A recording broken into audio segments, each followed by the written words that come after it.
Hello everyone. Welcome to the third section of data wrangling. In this section, we are going to discuss a practice about reshaping and pivoting. So when we work on tabular information, relational database information, sometimes we may need to rearrange the column or row or any cells uh, to meet the purpose of certain operations. Okay, so these operations are called reshaping or pivoting operation. Pandas provides lot of flexible methods to perform these pivoting or reshaping of tabular data. So it hierarchical indexing. Okay, so we have discussed about the hierarchical indexing, how convenient it is, how we can work with hierarchical data.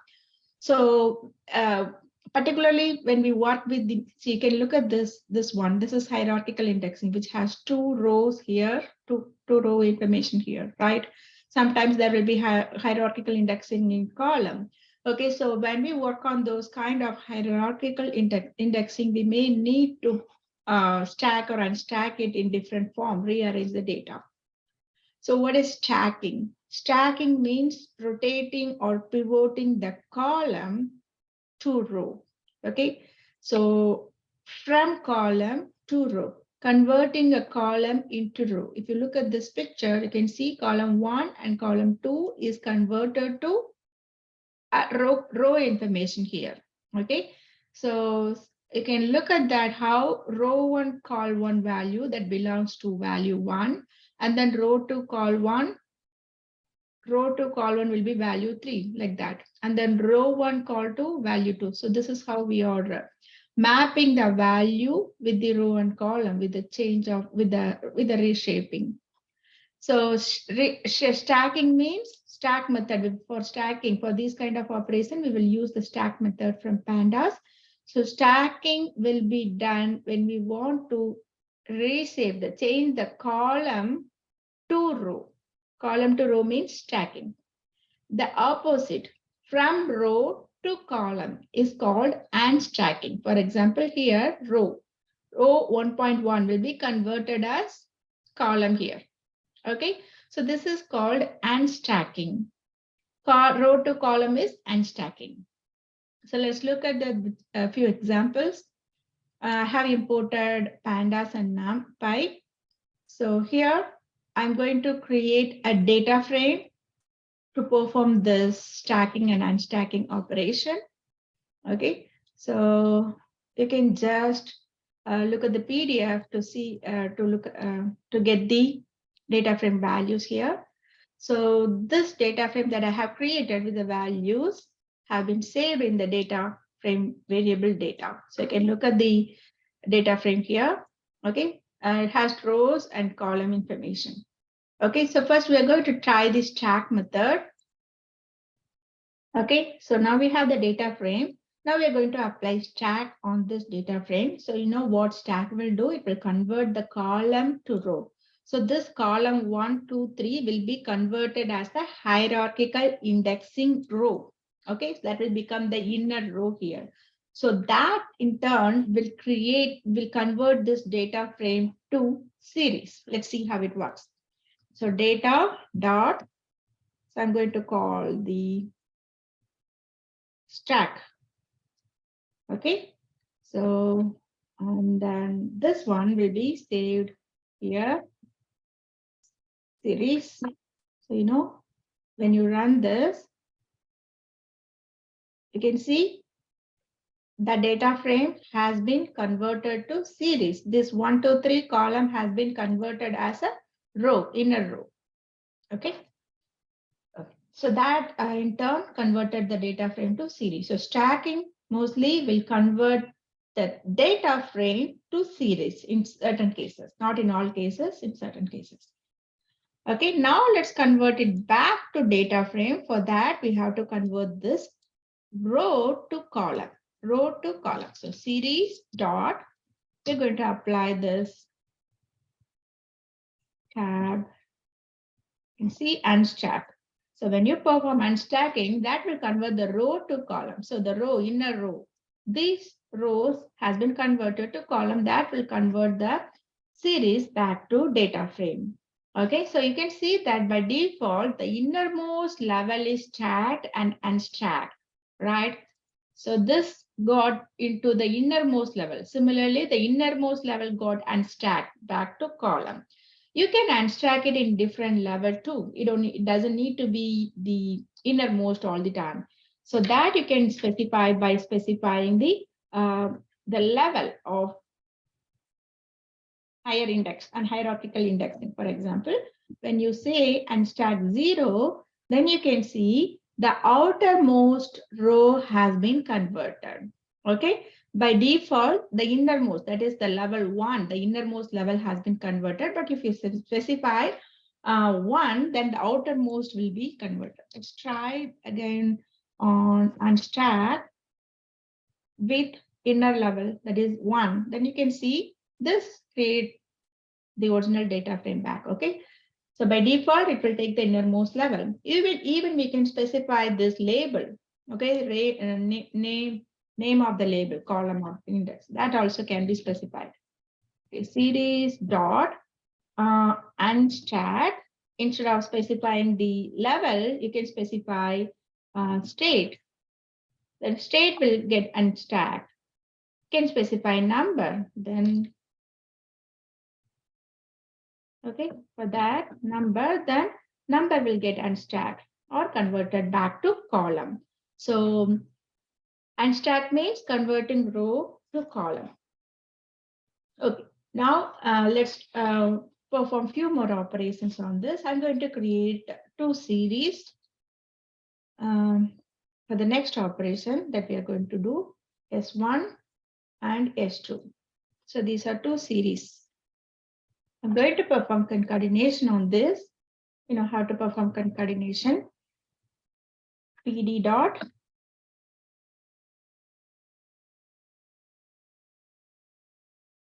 concatenation of these two series. Okay, S1, S2. And let's look at that. Okay, let's first do the concatenation.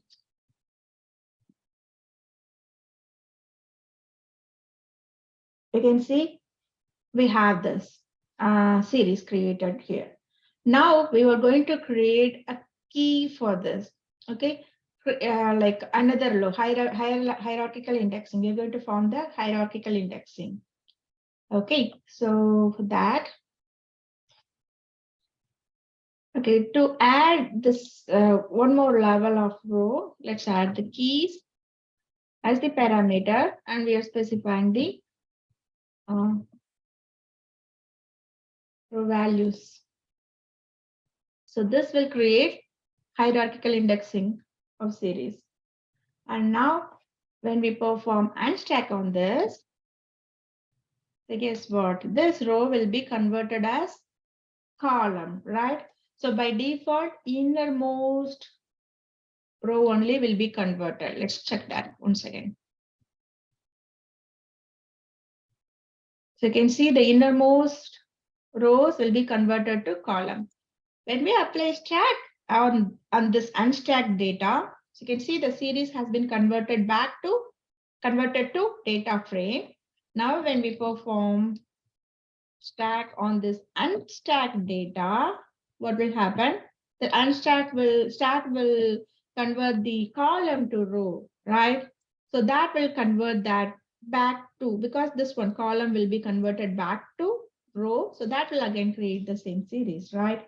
Okay, so by default, that not a number. Here you can see here A is not there and B is not there in the second key, right? So wherever there is no information, that will create not a null. So when you actually convert it back to series, this not a null will not be added. Only in the data frame, not a null will be added. But if you want to keep that not a null thing, that is that information in the series as well, then we have to apply the parameter drop null as false. Okay, for example, okay, let's do that in this. Here we have to pass this as a parameter. What is that? Drop NA that should be false Boolean value. Okay, now you can see this not a null will be included in the series. So by default, not a null will be dropped.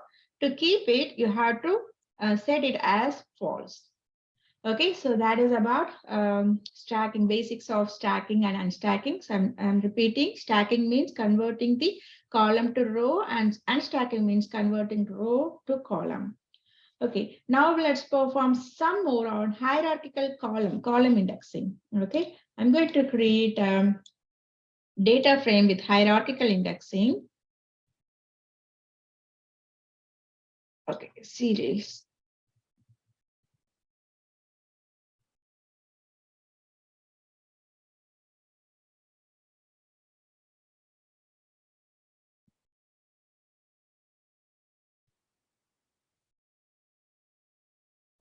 Data frame. You can see what I have done here, left and right, left value, whatever the result, whatever the series value, 1, 2, 3, whatever I have created here, 0, 1, 2, 3, 4, 5, that will be in the left. And then plus 5, that is 6, 7, 8, 9, 10, 11. So 0 plus 5, all those things will be in the right column. I have created 2 more column. And then, yes, and then these things already we are adding these information to series, right? Series already have this Ohio, Colorado. Okay, so we have just added few more, one more column to that. Okay, and then now if we perform stacking on this hierarchical indexing, what will happen? Stack.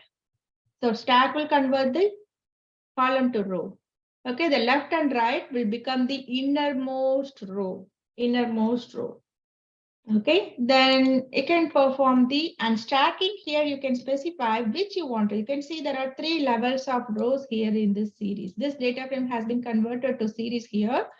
It has 3 levels of layer. Which one you want to unstack, that you can specify. For example, if you want to unstack it with the state, then only the 1, 2, 3 will be, when you do the state, then along with this 1, 2, 3, this will get Ohio, Colorado, Ohio, Colorado. Okay. And then that will bring the left and right also to column. Okay. If you do row to column on number, let's do the same thing with number and stack with number. You can see by default, the innermost level will be taken, left and right will be taken, will be converted to column. But here, since we specify number, the number information has been converted from row to column, and this row, this state information has been converted as row information.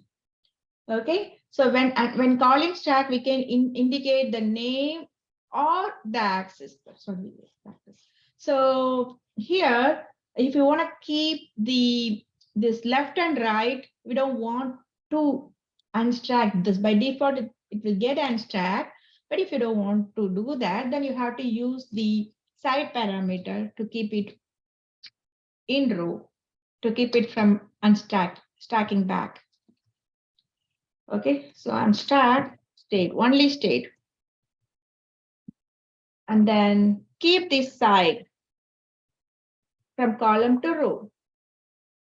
Okay, so here you can see, since we have stack, we have specified stack, that column will be converted to row here, and only the unstacking, that is column to row to column, state only will be converted to row to column. So this is how. So we have just discussed a lot of possibilities of stacking, unstacking, how we can specify a particular indexing to get stacked or unstacked. Okay, next we're going to discuss about pivoting, converting the data. Some data will be wider, or some data frame will be longer. Okay, so we have the options to convert too long data and converts few of the data to wide. And if it is too wider, then we can convert it to longer, because we know how to stack it and unstack it, convert the row to column and column to row. Using these methods, we are going to change the longer data to wider data and wider data to longer data according to the applications. Okay, so pivoting long to wide, that means if a particular data frame has large number of rows, then it will be longer. Okay, so then we are changing some of the rows to columns so that the longer will become the wider. A common way to store multiple time series in database is called mostly long data. So you can see it has long, this one is long. Okay, so this example is wide to long.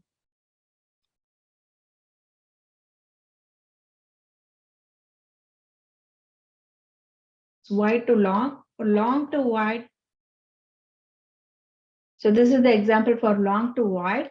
So we have longer number of rows that has been converted to wide data here. Okay. So for this, you have to get the macro.csv file from the GitHub. Okay. So if you don't know how to get the GitHub data, save it as a CSV file. So if you go to the GitHub repository of the book, you can go to the examples folder where you can see macrodata.csv. So if you click onto that CSV file, here you can see the raw, this icon. If you click to that, it will open the CSV format of this file. Okay, so you have to simply give save as all files and then specify the name and then .csv. That will create the CSV file in the folder. This is how you will convert them. You will just download any data from the GitHub repository. So like that, please download this data, macrodata.csv from the GitHub repository of the textbook. Okay, we're going to work on this macro data. So I have saved that CSV file in this data frame in the variable data. Now we're just looking at the 5 heads. You can see the columns 1, 2, 3, 4, 5, 6, 7, 10, 11, 12, 13, 14 columns are there. And it seems like it has 203 rows. Okay, 203 rows. Now we're going to convert this longer data. We're just going to work on this longer data. For that, we're going to look at some other possibilities like what is period index and how to work with the time series data. What is how can we work with the timestamp data? Those kind of stuff we will see in the along the way. So now I'm going to explain what is period index.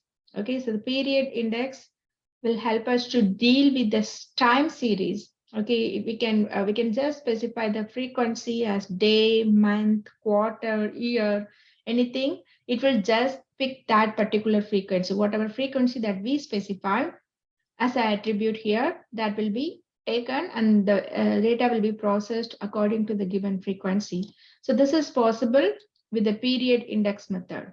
Okay, so here what I have done, I have just created a data frame with this value.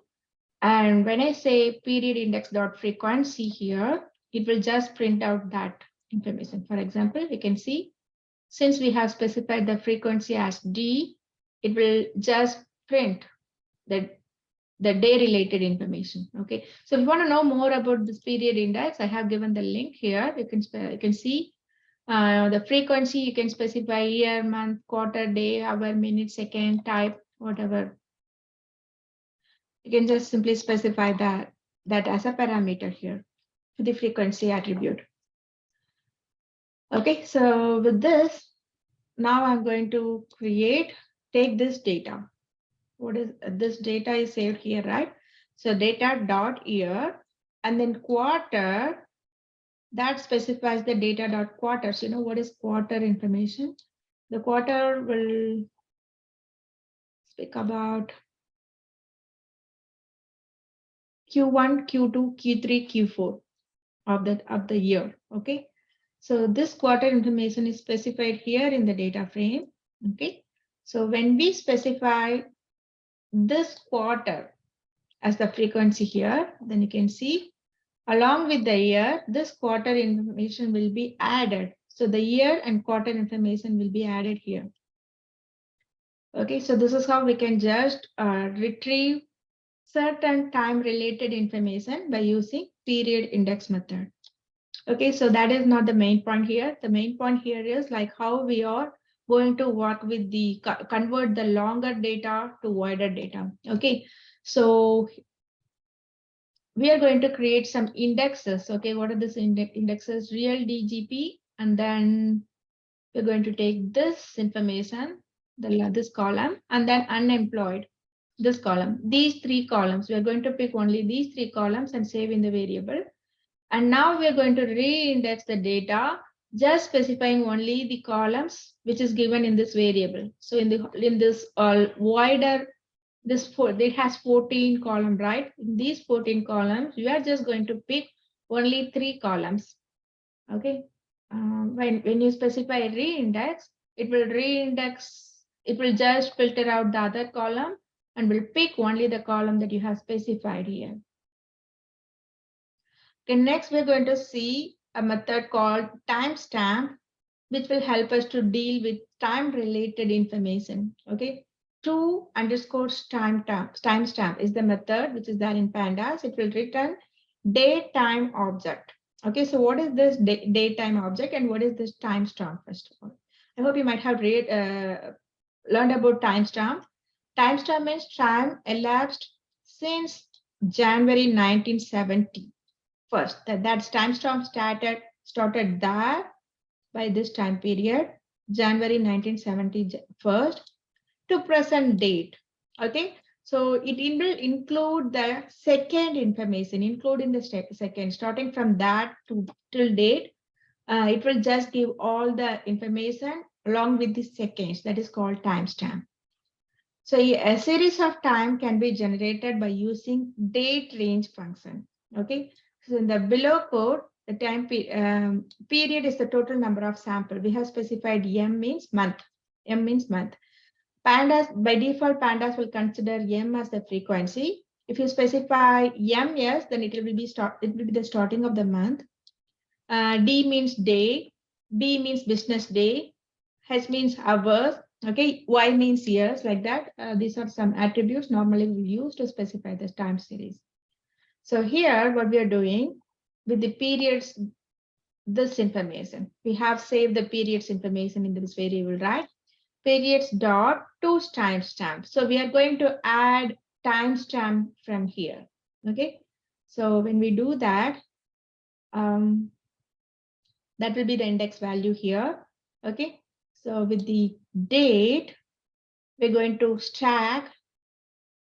Stack means it will convert the column to row.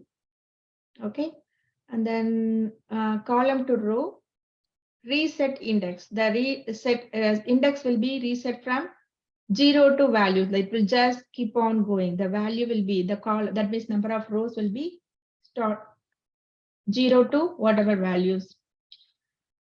Okay, here, if you look at the date, 9:59, quarter 3, quarter 4. So if you look at this, all those information, 9:59, quarter, along with the second. So that has been converted from column to row. So that in turn will create, totally there were 203, right? 203 rows. Now this indexing value, indexing value with this timestamp information, maybe I didn't run this timestamp here. So when you run this timestamp, so you can see previously the timestamp information is not added. Timestamp is nothing but it will include the second starting with this general rule of times according to this time frame.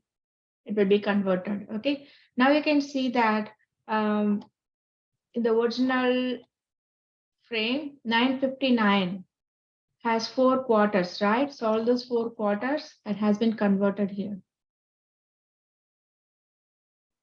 Okay, so here we have converted the column to row.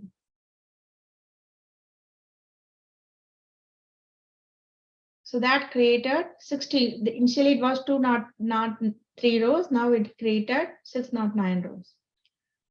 So let's look at some more example. Pivoting, as I told you, pivoting is reshaping the data. Okay. When we create the reshaping, sometimes if it is needed, we will do um, hierarchical indexing. Okay, so it will perform hierarchical indexing. For example, here I have created a data frame, okay, with sample value. When I perform the pivot, when I use the pivot method, what it will do, produces the pivot table based on 3-column information, whatever the column value, whatever the row value, but it will create 3 column of data frame, including the values. For example, you can look at this data here. Here it has A, B, C, D with 0, 1, 2. When you apply pivot on this, then B, that means B has graduate and master, these 2 levels. So it will just pick that. And then A will be the name of the student. And then C will become the value. C will become the value. So the John and masters. John as a master does not have any, John as a master has 27, but as a graduate, not a null. Bobby is a graduate, not a master. So for the master, it will be none. But for graduate, 23. So like this, it will create a value, 3-column value, 3-column. It will pivot table based on 3 columns of the data frame. Okay, the 3-column will be converted as a data frame information. That is what we will do with the pivoting. Okay, so if you know what is pivoting, by this example, then we will try it in the data frame that we have created here. Okay, so I'm repeating it again. Pivot is nothing but it will convert any multiple column information to data frame, 3-column information to data frame. Okay, so here if I perform pivoting based on this date time value, then date will become here how that the first one will become the row like that. The date will become the row, and then the B item. Okay, what is there in the item? What is there in the item? These 3-column information that will become the column here, and the value. So value of this will become the date. This will become the item. Okay, and then the value will become the data frame.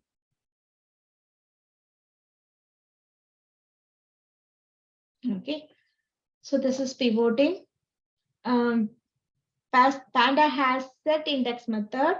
It will set a list or series or any kind of index as a data frame. For example, here, if I want to change the index, then I can use the set index. So date and item and unstack item. So the date unstack means it will convert the row to column. So you can look at this. That will do the same thing here. Whatever we have achieved from this pivoting, the same thing we were able to achieve with set index and unstacking. Okay. You know, it will be a little bit confusing. Feel free to use different method. Feel free to use Google and perform it on different data frame and understand what is set index, what is pivoting, what is stacking, what is unstacking. Okay.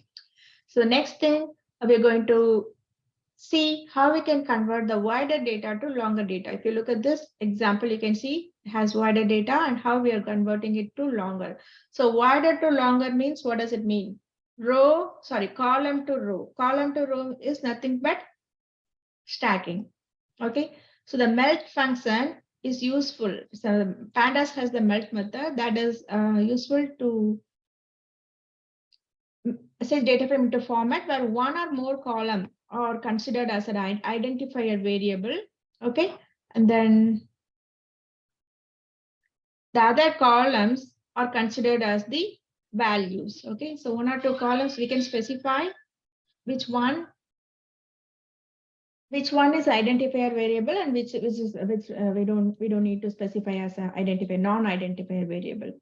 Okay, so I'm just taking the same example here, which I have done pivoting. Okay, and I'm applying melt on this.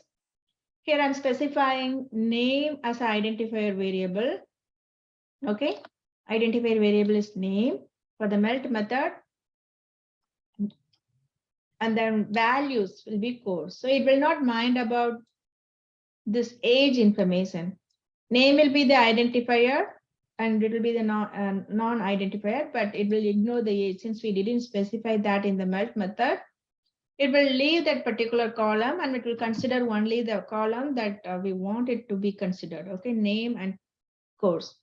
So when you run it, you can see the name is included and the variable will be like course and the value. So the name variable value, this will be the default column name for melt method. Whatever data frame you're applying, it will convert that to name, variable, and value. Let's look at some other examples to make it clear.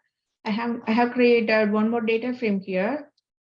Okay, to practice this, you can see key and then it has ABC column. Now I'm going to apply melt method, specifying which one I want to keep as identifier. Key will become the identifier here. Okay, so when I run this, you can see the key will become the identifier here. And then as I told you, melt method always will just strip it apart and just specify everything, the variable, identifier as a column and then variable value. You can see that here. This has been converted to as a melted variable where variable and values here. Variable A, B, B, this variable, this will be the variable and the value has been added here. Okay, so when you use pivot on the melt, then melt and pivot together, that will create reshaping of back to the original layout. Melt is nothing but converting anything as an identifier variable and just specifying anything as a variable and value format. When you perform pivoting on that, when you specify pivot is pivoting, again, pivoting is nothing but reshaping, right? Reshaping the data. So that will reshape these things as when you specify key, then key will be added ABC. It will reshape it to the original format. So the variable value, this will become the column and the value will be kept. So this is the combination of melt and pivoting. Since the result of pivot creates an index from the column used as row label, we may want to use reindex method to move the data back to column. Okay, so here, if you look at this original data, it is key ABC. It has variable added to that. If you want to convert it back, then so you can see this is the original data. It has the index key ABC.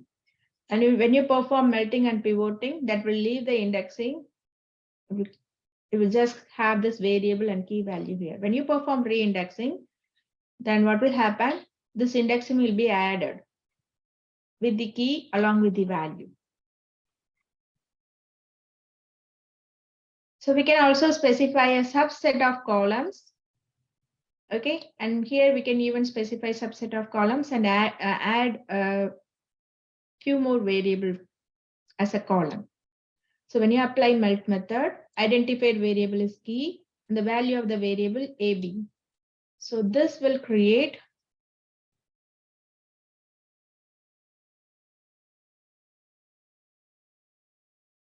okay, so reset index.